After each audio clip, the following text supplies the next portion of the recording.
So you just turned 25. You got a raise last month. Your friends are talking about getting married. And somehow you still check your bank account every Friday and feel a little sick. You re-earning more than you ever have. You re-working harder than you ever have. And yet, you have no idea if you re-actually ahead. You re-not broke. But you re-not building anything either. You re-just floating.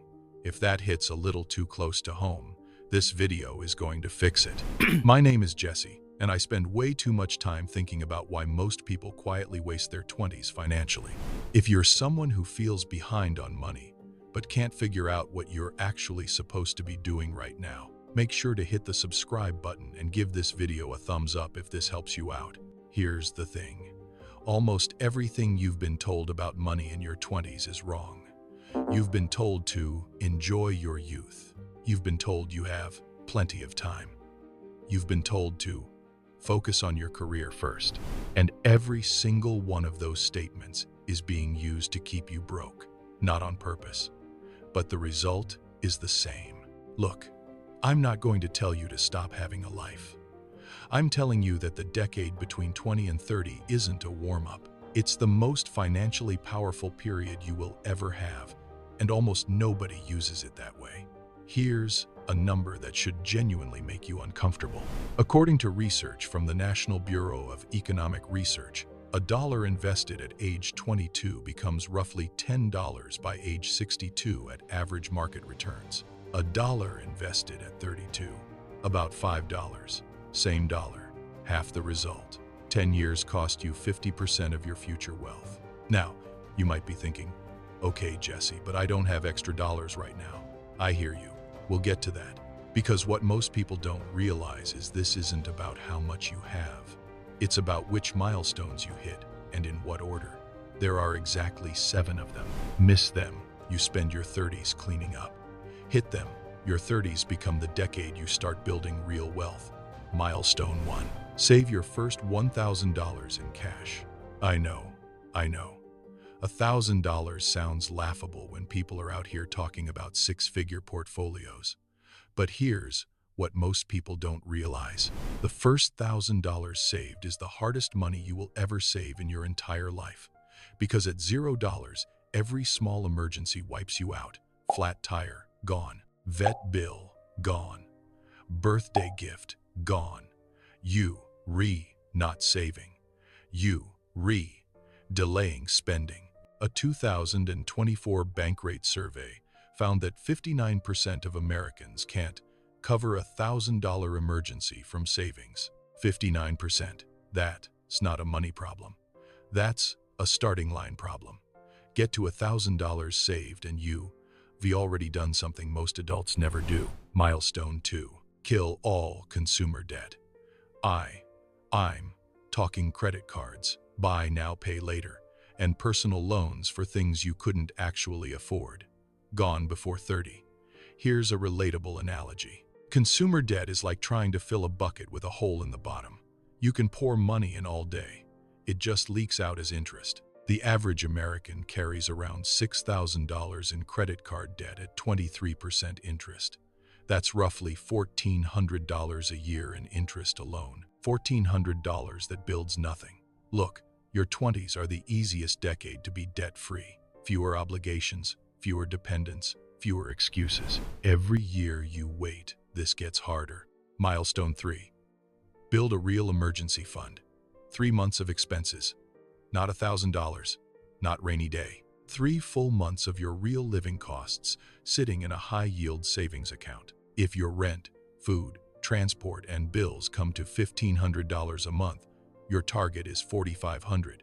Freelance or self-employed, aim for 6 months. And here's where it gets really interesting. This milestone isn't about emergencies. It's about psychology. Once you have 3 months of expenses sitting in the bank, your entire relationship with risk changes. You stop making decisions out of fear. You can negotiate harder at work because you're not desperate. You can leave a toxic job. You can say no. The emergency fund isn't an emergency fund. It's freedom money. Milestone 4. Start investing, even small amounts.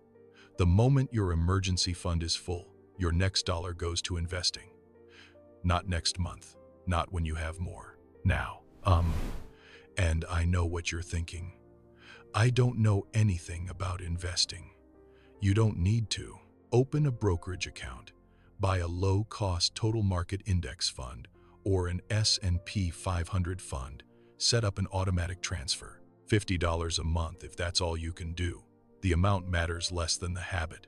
Here's the math that should keep you up at night. If you invest $200 a month from age 25 to 65 at an average annual return of around 8%, you end up with roughly $1.2 million.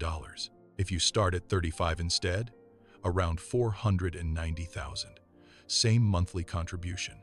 10 years of waiting cost you over $700,000. That's not a typo. Milestone 5. Increase your income by at least 50%. You will not save your way to wealth on an entry-level salary. The math doesn't work. You have to grow your income, and the easiest decade to do it is right now. Here's the thing. Nobody tells you. According to research from ADP and multiple labor economists, the average raise from staying at one company is around 3%. The average raise from switching companies, 15 to 20%. Read that again. Loyalty is being priced like a punishment. You have 3 real levers. 1, change jobs every 2 to 3 years until your salary catches up to your market value. 2, develop a high-income skill. Coding, design, sales, copywriting, video editing, something you can charge premium rates for. 3, start a side income. Even an extra $500 a month, invested correctly, completely rewrites your trajectory. Most people accept their income as fixed. The wealthy treat their income as a problem to solve. Milestone 6. Hit 1 times your annual salary saved and invested by 30. This is the big one. By 30, your combined savings and investments should roughly equal 1 year of your income. Earn $50,000, have $50,000. Earn $70,000, have $70,000. Now, you might be thinking, Jesse, there's no way. But here's the math. Save and invest 15% of a $50,000 salary starting at 22. Assume average market returns, and you hit this milestone somewhere around 29 or 30. That's not extraordinary. That just consistent. Can hit 15% yet? Start at 5. Increase by 1 percentage point every 6 months. By the time you re-30, you re-saving 15% without even noticing it left your account. Milestone 7. Protect what you've built. This is the milestone nobody talks about. And it's the one that wipes everything out when ignored. By 30, you need 3 things in place. Health insurance, whatever country you're in. 1 uncovered medical event can erase a decade of saving. Disability insurance if your income depends on you showing up to work. Your ability to earn is your most valuable asset, and almost nobody insures it. And a basic will. Even if you have almost nothing, even if you're not married, it costs almost nothing, and it protects everyone you care about. Wealth without protection is a sandcastle near the tide. You rebuilding, but it can all wash away in a single bad day. So here are the 7 milestones. 1,000 saved, consumer debt killed, 3-month emergency fund built, investing started, income up 50%, 1 year, salary saved and invested, protection in place. Here, what most people don't realize. These aren't goals. They are a sequence. You don't try to do all 7 at once. You do them in order, and each one makes the next one easier. The $1,000 protects your debt payoff. The debt payoff frees cash for your emergency fund. The emergency fund lets you invest without panic. The investing creates momentum. The income increase accelerates everything, and the protection layer keeps it all standing. Most people in their 20s skip straight to investing while still drowning in credit card debt, or chase a side hustle before they have $100 saved. Then they wonder why they feel like they're running in place. They skip the sequence. Look, I'm not going to lie to you.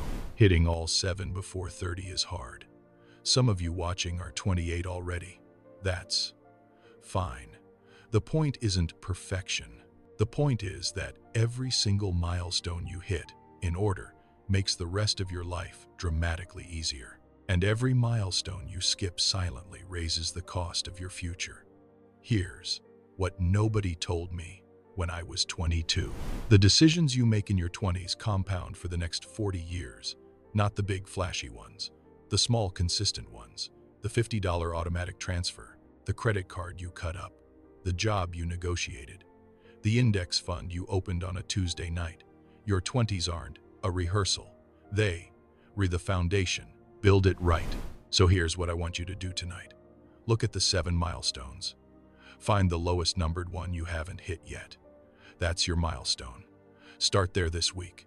Dawn, try to do all 7. You'll quit by Friday.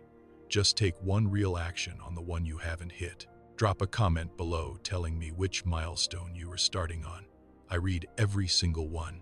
And if this video helped you see your 20s differently, hit that like button and subscribe. 2 new videos every Tuesday and Friday, breaking down the rules nobody else teaches. I'm Jesse. See you Friday.